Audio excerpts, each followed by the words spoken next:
안녕하세요. 4주차 비즈니스 선교를 맡은 손호민 집사입니다. 오늘은 좀 시간이 타이트한데 다룰 분량이 굉장히 많습니다. 먼저 우리가 첫 번째 시간에는 로잔 운동에 대한 이야기를 조금 나눴으면 좋겠고요. 그리고 나서 이제 비즈니스, 특히 로잔에서 정의하고 있는 비즈니스에 대한 이야기를 나누려고 합니다. 그리고 두 번째 강의 들어가서는 우리가 이제 전문인 선교학교 과정 중에 가장 특징이 필드 리서치라는 것이 있습니다. 우리가 이제 교회에서 아울리치는 이제 많이 다녀보셨지만 사실 필드 리서치라는 말은 좀 생소하실 거예요. 우리가 하나님께서 우리에게 보여주시는 그 땅을 우리가 실제 정탐하는 어떤 그런 과정인데 그거에 대한 어떤 기본적인 이야기들 나누고요. 그리고 전문인 선교학교를 마치면서 여러분들이 과제를 하나씩 내셔야 돼요. 사역계획서를 내셔야 되는데 그 사역계획서에 대한 얘기까지 해서 오늘 전반부 한 30분, 후반부 30분 이 시간 동안에 조금 많은 분량을 이야기하도록 하겠습니다. 전문인 선교학교 뿐만 아니라 온누리교회의 기본적인 어떤 선교의 신학은 로잔 운동에서 정의하고 있는 그 신학을 바탕으로 하고 있습니다. 그래서 저희가 따로 로잔에 대해서 이야기하는 그런 시간이 없지만 잠깐 여기에 대해서 이제 로잔을 얘기하고 로잔에서 정의하고 있는 비즈니스 그리고 비즈니스 선교 이야기를 하려고 합니다. 무슨 로잔은 교회에서 많이 들어보셨을 거예요. 많이 들어보셨지만 실제 그게 뭐 하는 거지? 스위스에 있는 로잔 그 도시인데 뭐 그 정도밖에 저희가 정보가 없으신 분들 많은데 로잔에 대해서 우리 잠깐 얘기하면은요. 이 복음주의 진영에서 온 교회가 온전한 복음을 온 세상에라는 그런 모토로 시작된 복음주의 운동의 굉장히 중요한 모양이 로잔으로 우리가 정의가 되고 있고요. 그리고 이제 로잔에서 이야기하고 있는 선교적 흐름을 한번 쭉 살펴보면은요, 우리가 이제 과거에는 이 복음주의 진영에서는 복음 전도에 대한 이야기를 굉장히 많이 했고, 또 약간 진보적인 쪽에서는 사회 변혁에 대한 이야기가 많이 했는데, 결국은 어떤 이런 두 가지의 어떤 신학적 조류가 부딪히다 보니까 사실 여러 가지 문제가 있다라고 존 스터트 목사님 그리고 이제 빌리 그레함 목사님이 이렇게 생각을 하셔서 우리가 이제 로잔의 선교적 흐름을 복음주의에서 이야기하는 복음 전도에서 사회적인 변혁으로 그리고 그 다음에 과거에 우리 선교의 패러다임의 주축이었던 이 타문화권에서 요즘에 많이 이야기하고 있는 글로벌로 또 요즘에는 또 글로벌에서 또 글로컬이라는 트렌드로 또 전환이 되고 있잖아요. 그런 글로컬로 그리고 이제 과거의 선교는 교회보다는 선교 단체 중심으로 이렇게 많은 선교가 이야기되고 있었는데 어떤 교회들의 어떤 선교의 적극적인 참여 그리고 선교적인 에큐메니즘 이런 것들에 대한 것으로 이제 로잔에서의 어떤 선교적 흐름을 정의했다고 보시면 될 것 같습니다. 로잔 운동은요, 그 안에 굉장히 많은 이슈 그룹들이 있어요. 각각 이슈 그룹들이 환경 문제도 다루고, 그 다음에 이제 빈곤의 문제도 다루고, 그 다음에 이제 세계관의 문제, 그 다음에 뭐 여러 가지 우리 지구촌에서 일어나고 있는 많은 문제들에 대한 이슈 그룹들이 있는데, 그 중에서 하나 굉장히 중요한 이슈 그룹이 비즈니스 에지 미션에 대한 이슈 그룹이 하나 있습니다. 그래서 이 선교사들의 어떤 선교 환경에서 어떤 과거의 전통적인 선교보다는 필요에 의해서 비즈니스를 하는 선교사들이 이렇게 늘어나면서 이 선교사들로부터 이 비즈니스 선교에 대한 그런 이야기들이 논의가 됐었고요. 그래서 이 1차 로잔 글로벌 싱크탱크라는 모임이 결성이 돼서 2002년부터 2004년까지 이 서구권을 중심으로 70명의 선교학자들, 선교사들, 그리고 이제 크리스찬 비즈니스맨들이 모여서 이 로잔 안에서의 비즈니스 에지 미션을 한번 정의를 해보자라는 그런 운동들이 일어나게 됐습니다. 그래서 그때 이제 이 이야기들을 잘 정리를 해서 하나의 이제 페이퍼로 만들어서 발표를 했는데 그게 바로 이 로잔 오케이셔널 페이퍼, 그 중에서 이제 59번째로 만들어진 LOP 넘버 59, 이게 굉장히 중요한 그 비즈니스 선교의 그 가장 시발점이 되고 그 텍스트와 같은 그런 존재고요. 오늘 이야기는 이 로잔 오케이셔널 페이퍼 59번에 있는 그런 이야기를 통해서 이야기를 해보도록 하려고 합니다. 이 비즈니스 에지 미션을 사실 여기서 이제 정의를 하면서 많은 어떤 그런 시간들이 필요했었는데요. 그래서 2004년도에 로잔에 처음으로 비즈니스 에지 미션을 연구하고 있는 뱀 분과가 만들어졌어요. 그 이름이 GTT, 글로벌 싱크탱크라고 이제 명명이 됐었고요. 거기서 그 글로벌 싱크탱크에서 비즈니스 에지 미션의 어떤 개념에 대해서 이제 정립을 하기 시작을 했고, 그것의 어떤 그런 결과물로서 이 로잔 오케이셔널 페이퍼 넘버 59이 이제 그 발간이 되게 돼 있었고요. 그 다음에 이제 이게 정립이 된 다음에 그 지속적으로 계속 그 모임들이 이제 있어 왔어요. 그 중에서 중요한 모임들을 이제 몇 개를 이렇게 그 소개를 해보면은 2009년도에 시카고 피튼 대학교에서 이 글로벌 컨설테이션이 있었습니다. 그래서 이 피튼 대학에서 있었던 글로벌 컨설테이션 기간 중에 우리에게 주어진 어떤 소명, 그 중에서 이제 그 비즈니스의 소명을 가지고 이 본질적 소명으로서 비즈니스를 정리하는 어떤 그런 시간들이 있었고요. 그 다음에 2014년에 브라질에 있는 그 아티바이아에서 이제 번영신학 그리고 가난과 복음에 대한 어떤 주제로 또 컨설테이션이 있었습니다.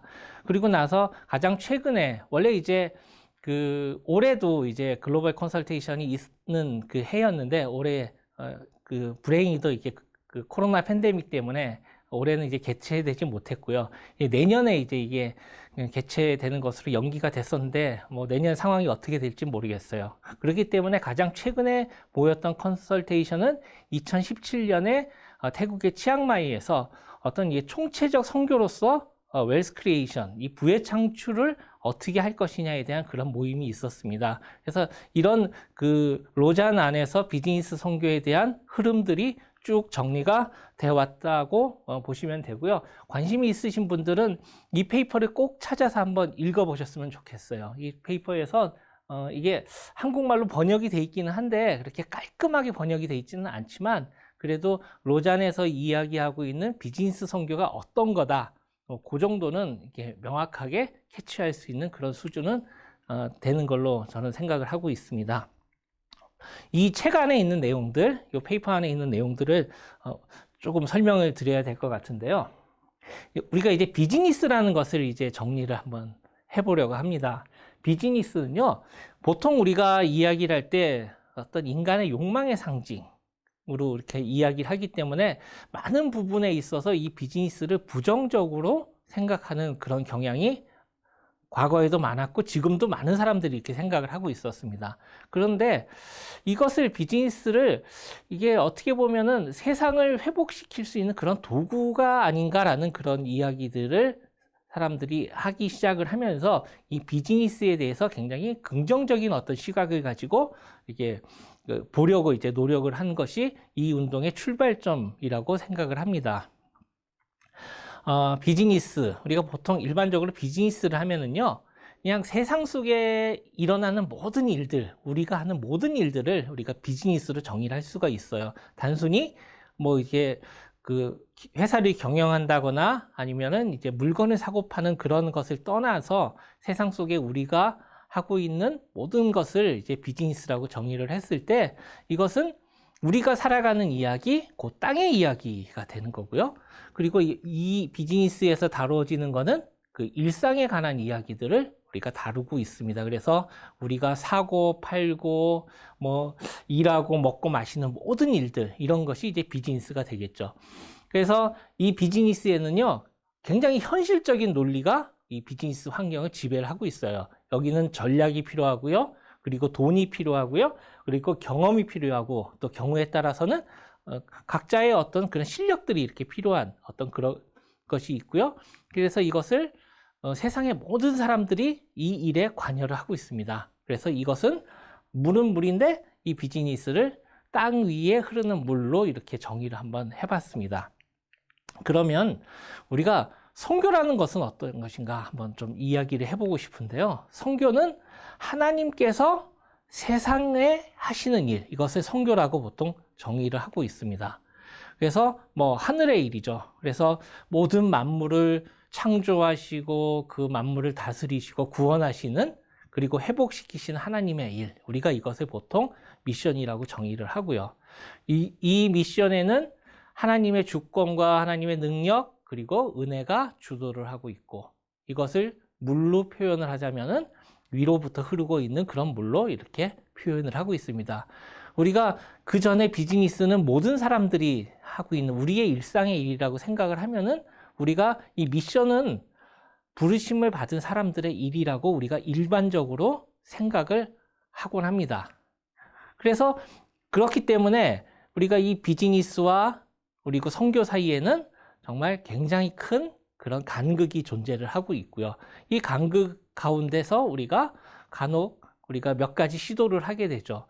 그러면은 우리가 비즈니스를 하나님을 위해서 하면 어떨까라는 그런 고민들을 하게 되었습니다. 그런 차원에서 이게 비즈니스 에즈 미션이라는 것이 이제 출발을 하게 되었고요.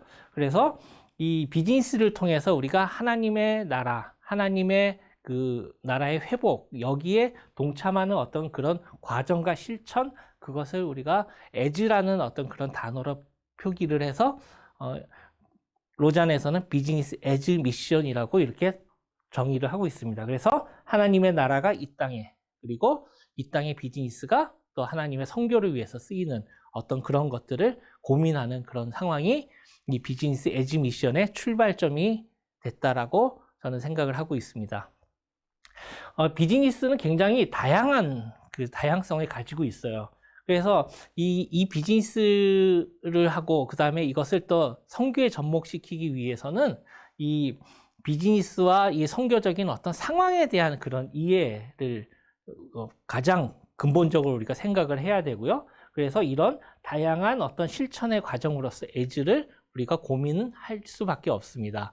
그래서 비즈니스 하는 사람의 B, 그 다음에 선교를 하는 사람의 M, 이 두 어떤 부류의 사람들이 이 안에서 이제 만나게 되는데, 그래서 우리가 보통 일반적으로 뱀을 하는 사람들은 이 비즈니스 선교를 하는 사람들의 뱀어라고 칭하는 것이 여기서 우리가 많이 이야기되고, 그래서 흔하게 이제 사용이 되고 있다고 보시면 될 것 같습니다. 이 기업 중심으로 이 비즈니스 에즈 미션을 정의를 해보면은요, 그 복음이 미치지 않은 곳, 그리고 복음의 영향력이 상대적으로 낮은 문화권에서 기업 활동을 하는 것을 비즈니스 에즈 미션이라고 통상적으로 정의를 하고 있습니다. 이 그 로잔 페이퍼에 보면은요, 이 비즈니스 에즈 미션을 하는 기업들은 이 세 가지 측면의 균형을 갖추고 있어야 된다라고 이야기를 하고 있어요. 그 중에 하나가, 우리가 비즈니스이기 때문에 가장 중요한 게, 이 비즈니스는 망하면 그만이에요. 망하면 그만인 정도가 아니라 굉장히 네거티브한 효과가 있기 때문에 비즈니스는 재정적으로 유지가 가능해야 된다라는 그런 전제가 있고요. 그리고 일반적으로 그 비즈니스를 하는 거와 조금 다르게, 이것은 하나님 나라의 어떤 영향력, 그 선한 영향력을 계속 미쳐야 되는 어떤 그런 그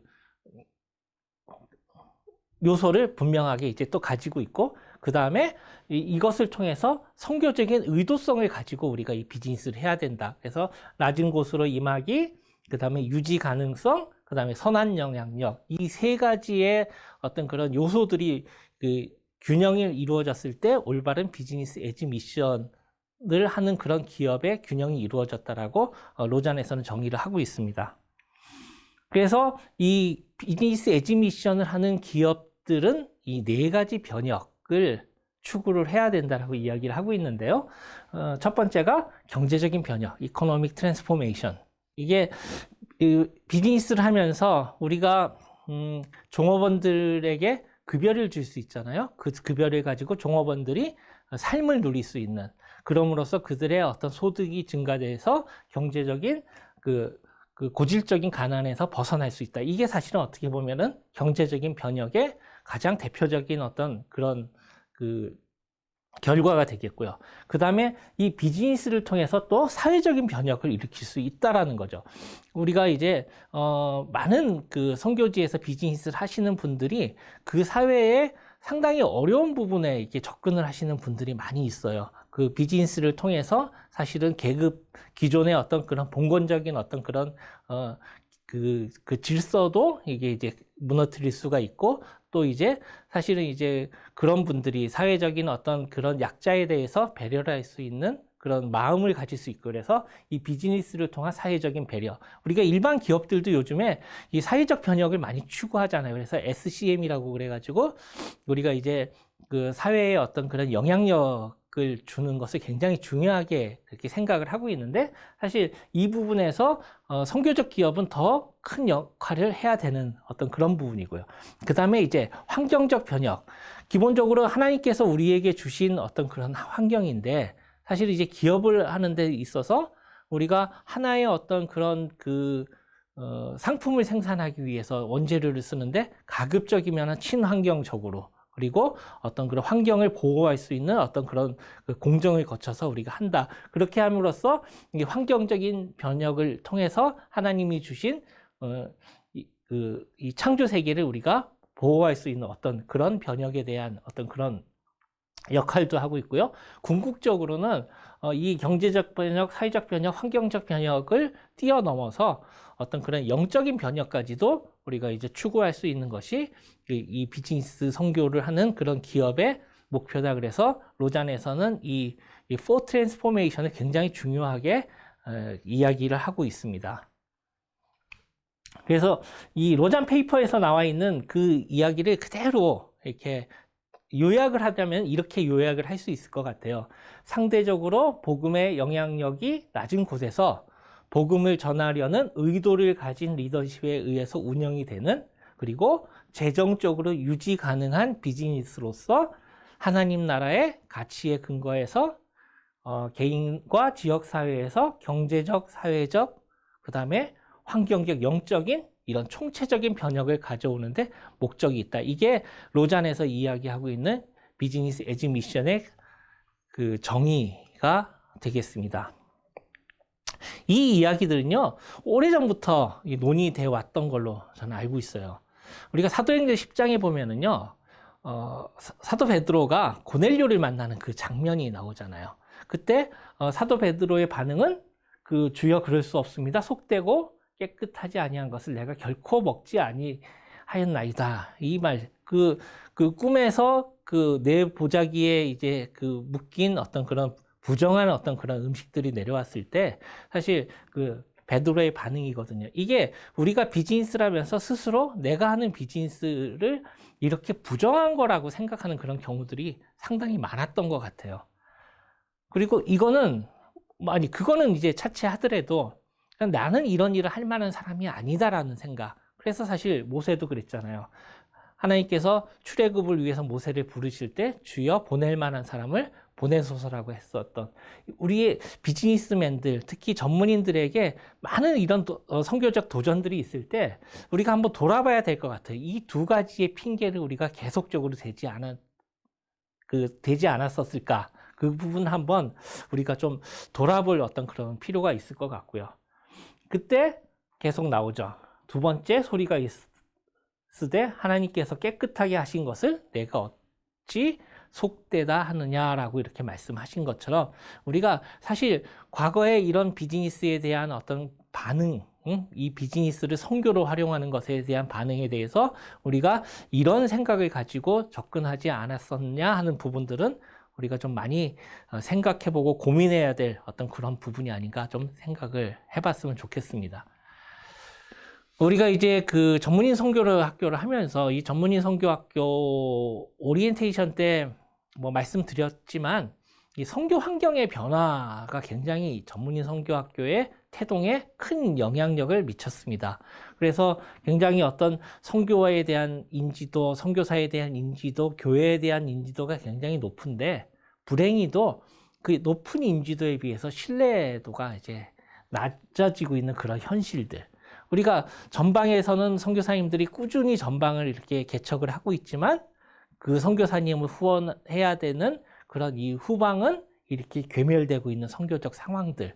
그리고 복음의 가시성은 이렇게 계속 증가돼야 되는데 그를 위한 어떤 증인이나 이런 부분들이 굉장히 부족하잖아요.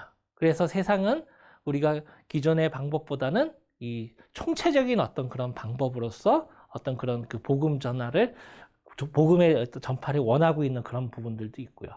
그 다음에 우리가 계속적으로 복음 전도냐 사회 참여냐 이 양자택일에 대한 어떤 그런 문제에 고민하고 있으면서 사실상 복음 전도를 하지만 사회적인 어떤 필요에 대해서는 무관심했었던 어떤 그런 부분들, 그거에 대한 그런 영향들, 그래서 이런 선교 환경들이 이렇게 꾸준히 변하고 있는 부분을 우리가 생각하지 않을 수 없는 그런 상황이 돼 왔던 거죠. 그래서 우리는 여기서 이 전문인 선교학교의 과정을 통해서 이 참된 하나님의 나라가 어떤 것인가 이런 것을 여러분과 함께, 우리 강사님들과 함께 또 이제 고민을 하려고 합니다. 사실 우리가 복음 전파와 사회 참여에 대해서 많이 갈등을 하는데 여기서 우리가 한번 고민을 해봐야 될 것 같아요. 예수님은 어떻게 하셨을까? 예수님은 이 배고픈 사람들을 어떻게 하셨을까? 꼭 그들에게 교회에 다니는 것을 전제로 해서 그들에게 떡을 이렇게 주려고 하셨을까? 우리가 한번 이런 부분들도 생각을 해보고요. 그래서 정말 우리가 이 복음 전도 사회 참여의 어떤 그런 그 통합적인 그 입장에서 비즈니스 선교를 한번 접근을 해보려고 하는 시도가 필요할 것 같습니다. 우리가 굉장히 익숙한 어떤 그런 교회론 중에서 우리가 과거에 상당히 오랫동안 이 기독교 왕국의 어떤 관점에 다른 그런 교회론들이 굉장히 익숙해져 있었어요. 그래서 교회는요, 굉장히 거룩한 곳이에요. 그래서 하나님 임재하시는 곳. 그래서 이 교회를 굉장히 매력적으로 만들기 위해서 프로그램도 개발하고 교회 인테리어도 하고 하는 그런 노력들은 굉장히 해왔는데, 사실은 이것이 기독교 왕국적인 관점에서 쭉 이게 오래 지속이 되다 보니까 이 안에서 세상의 활동보다는 교회 안에서의 활동에 대한 우선권을 부여하기 위한 어떤 그런 그 이원론적 이데올로기가 이 안에 이제 형성이 돼 있었다라는 거죠. 그러다 보니까 사실 우리에게 이 실제로 성경 말씀과 성경을 전하는 이 메신저, 이 메시지와 메신저의 어떤 이원화 현상이 굉장히 문제가 되고 있는 이런 상황에서 우리는 여기서 선교적 교회론을 다시 한번 고민해 보지 않을 수 없는 그런 상황이 됐다라고 봅니다. 우리가 자본주의 사회에서 살고 있는데 사실 이 자본주의가 굉장히 비윤리적으로 또 흘러가면서 이 자본주의에 대한 그 비윤리적 자본주의에 대한 여러 가지 또 대안들도 나오고 있어요. 그러다 보니까 교회 안에서 이 사회적 자본주의나 사회적 기업이나 뭐 킹덤 비즈니스, 선교 기업 이렇게 여러 가지 이야기들이 사실 나오고 있는 그런 현실이고, 그리고 이 비즈니스 선교에 대해서도 이게 비즈니스 엔드 미션이냐, 비즈니스 포 미션이냐, 비즈니스 인 미션이냐, 아니면은 우리가 지금 얘기하고 있는 비즈니스 에지 미션이나 라는 이런 비즈니스 선교에 대한 굉장히 많은 다양한 스펙트럼들이 논의가 되기 시작을 했습니다. 그래서 사실 이제 비즈니스라는 선교는 사실 예수님부터 저는 시작됐다고 봐요. 아마 그 전에도 이제 이런 부분들이 있었을 거라고 보는데, 사실 예수님도 공생애를 시작하시기 전까지는 그 목수로서 그 삶을 사셨잖아요. 그리고 나서 우리가 사도행전을 읽다 보면은요, 제가 오리엔테이션 때도 이야기했을 것 같은데, 사실 우리는 교회 안에서 사도 바울이나 그분의 어떤 그 선교적 동역자, 영적인 아들 디모데나 아니면은 뭐 바나바와 같은 선교적 동역자들에게 굉장히 초점을 많이 맞추고 있는데, 사실 그분과 함께 했던 다른 이름을 알지 못하는 수많은 분들에 대해서 우리가 좀 주목을 해야 될 그런 시점이 된 것 같아요. 자주 옷감을 팔던 리디아라는 분도 계셨고요. 아굴라와 브리스길라 그 부부도 있었고, 사실 우리 그분들의 어떤 역할에 대해서 한번 조명을 해보는 게 우리 전문인 선교학교의 굉장히 중요한 그런 역할이라고 생각을 합니다.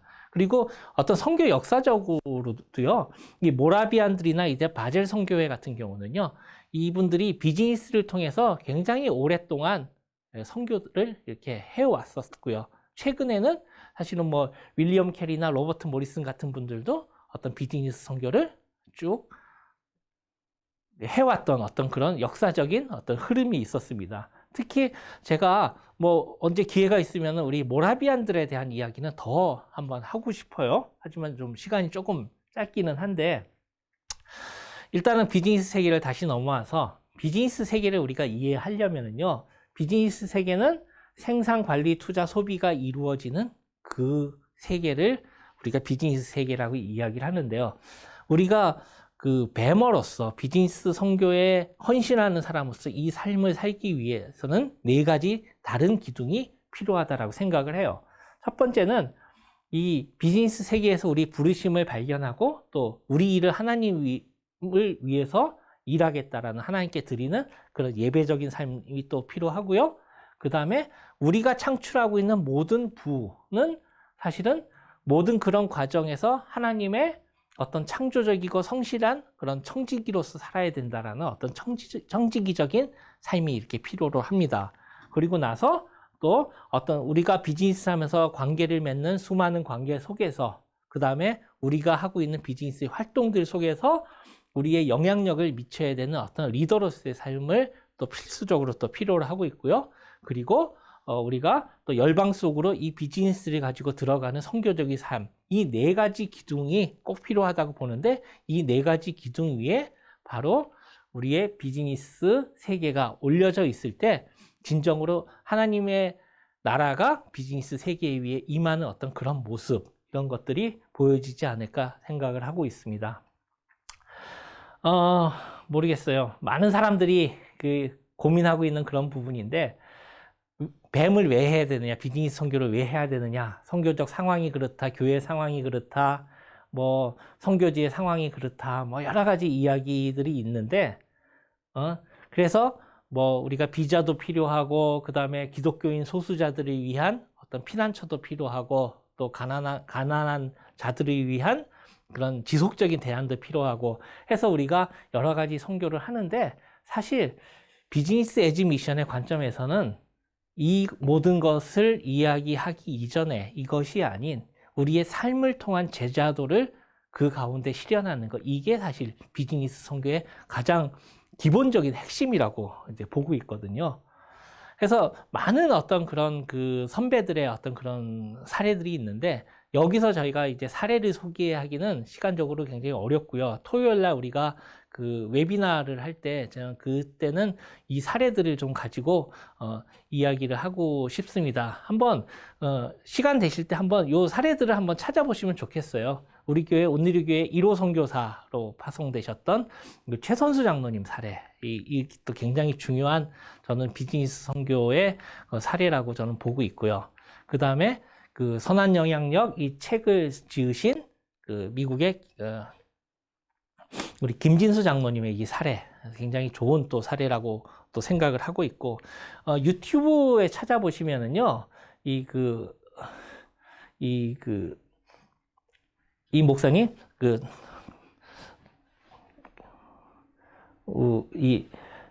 메시안 크리에이션이라는 이제 그 회사를 이끌고 계시는 그 목사님의 어떤 그 사례도 우리가 찾아볼 수 있어요.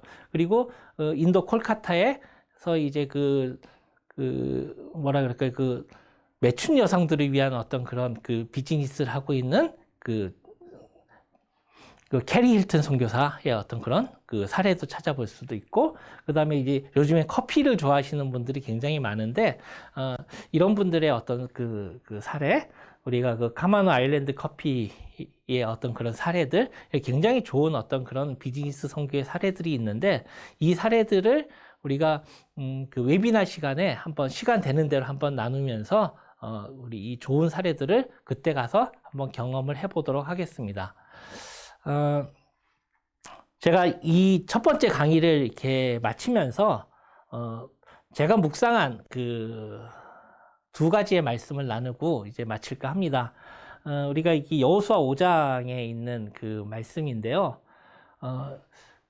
출애굽 기간 동안 그 40년 동안은 하나님께서 계속적으로 만나를 먹이셨는데 이 만나가 딱 그치는 그 장면이 여호수아 5장에 나오거든요.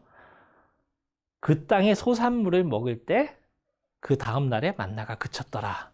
예, 우리가 우리 선교지에서 이 중에서 선교지에 가셔서 이런 선교적 비즈니스를 하시는 분들 아마 그 땅의 소산물을 먹으셔야 하는 그 날이 분명히 올 거고요. 그때 여러분들이 이제 그 땅을 위해서 또 그 땅을 축복하면서 사실 수 있는 그런 날이 될 거고요.